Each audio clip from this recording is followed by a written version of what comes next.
Welcome to Radicards.com. I'm your host, Patrick. This is Dan Greinel, Sports Securities. Hi, how's it going? Hey, Dan, what's going on? Not much. How about you, Pat? Doing all right. So, Dan, we're going to talk about a team today. Yeah, we're going to look at my favorite baseball team. That's the Oakland Athletics. Yeah. So I brought something from Oakland, and you brought something from Oakland. We did. And Dan, who do you collect? So I'm a McGwire collector. Since I was a kid, I was an A's fan. Born in the Bay Area, East Bay, actually, myself. And, I just loved McGwire when I was a kid, mid-school especially. He's a big power hitter, and, he was from my team. So It's good. I started collecting them. Yeah, so I brought a McGwire card today. Because of his association with where you're from, right? Like that's why Right, from Oakland, and then as a kid, I really liked him. So. Mm-hmm. Did you ever collect Jose Canseco? I did not. I mean, I had Canseco's in my collection, yeah, but just something about him, I just wasn't sure. He shot his finger off recently. I heard about that. Yeah. Tell us what you brought, what it comes out of. Okay, so I brought a McGwire 1/1 auto out of the 2015 Archives Signature Edition. It happens to be the 96 Bowman variation here. I really actually liked this product. I've been writing about it, and I'll be posting some stuff on my website about it. And I really just enjoyed it, The one downside, I think, is that, they're buybacks, but, I don't think you can get away from it. And I don't think it really hurts the product too much, And this one here, 1/1. I'm not quite sure of how many 1/1s there are in the actual set. I think you did a count on Thomas. Right? I did a count on Thomas. You still going on that? I try to, whatever I find that's not included, I add it. Yeah. But I've only been tracking Thomas, and I can only imagine there are maybe, close to a similar number for McGwire. I'm thinking it's probably close. I've seen quite a few of them out there, and they're really nice. Yeah. I think we were talking earlier. I'm looking at the '89 Topps version. I really like that set. Now, is that one a 1/1 as well? It is. It's a 1/1. Actually, as far as I know, the only McGwire in the Topps Archives Signature Edition that's not a 1/1 is the '87 Topps. I think those are numbered to 15. Mm-hmm. Those command actually huge dollars. Yeah. They're still selling for well over 300. Sort of an iconic card. For Thomas, there are over 20 1/1s for this product. Yeah.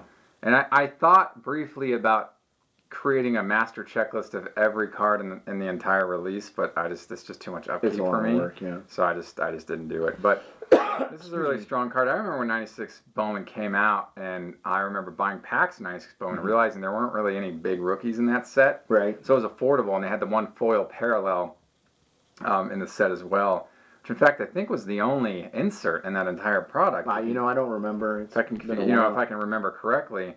And so I think the one rookie in this set was a Matt Morris. I believe he was in 96 Bowman. He's a pitcher for the Cardinals. Right. So, I guess McGwire has a Cardinals background as well. He does. So that's a cool card. Thanks. Yeah. I didn't buy too many of these cards from this release just because of cost. Right. I just decided to pass on most of them. And so but I still very much enjoy the set, the release. I think that, I talked about this before, the Topps has sort of gone overboard with the buyback thing. I agree. And I think that it's lost a lot of its luster and significance. But, if you can get one card from the 2015 Topps Archive Signature Series release of your player, then, that's great. Awesome. Yeah. And if not, don't worry about it. There will be other buybacks, and it's never ending. This looks like it's going to be a reoccurring set, I'm sure. Okay, well, so there will be a continued, there's no shortage of options to choose from to send to players, have them sign, stamp, whatnot. So that'll probably be a reoccurring thing in the future into perpetuity. But yeah, that's a great card. So yeah, so I got this one on eBay. Actually, they're still kind of high in my opinion for what they are. Yeah. But I got this one at a very reasonable price. I was really happy to get it. And the guy was more than fair. So it's pretty awesome. Yeah, good stuff, man. Good stuff. Well, we're gonna take it over to the star level. We're gonna move it over to the superstar power level. Sounds good. You know what I'm saying? And we're gonna talk about a Mr. Ben Grieve. And he was a big, highly touted player. And I remember, being in the hobby around this time in 97, 98, and Travis Lee and Ben Grieve were sort of running the hobby in a way in terms of excitement and prospecting. And, you know, these were the guys that were sharing publication covers, if you will, in a lot of ways. Actually, I don't have any of those covers, but I just remember seeing them being on publication covers at the time. But this card is from 1995 UD Special Edition. This is the gold. Okay. So this is the gold version. Now these are harder to find than the base silver version, and it took me a while to find a Frank Thomas.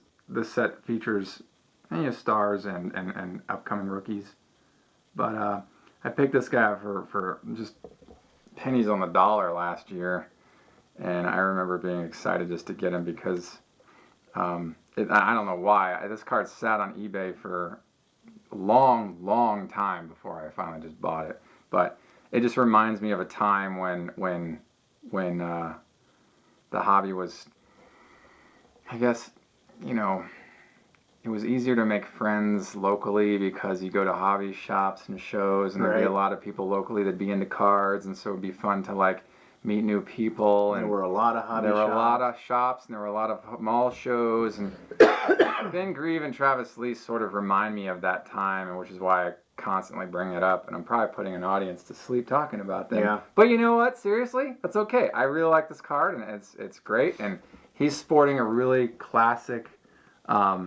model of sunglasses there on the back. See that, Dan?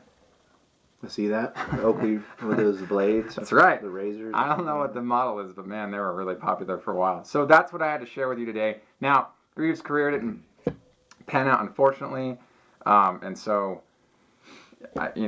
Whatever, but it's nice to know that there's still some fun gems out there to acquire if you're into like the more nostalgic piece of it. Now he played on the A's when Jose Canseco was on the A's, so I feel like Jose Canseco could have made him a stud with a little help. Yeah. You know what I'm saying? That's what I have to share with you today.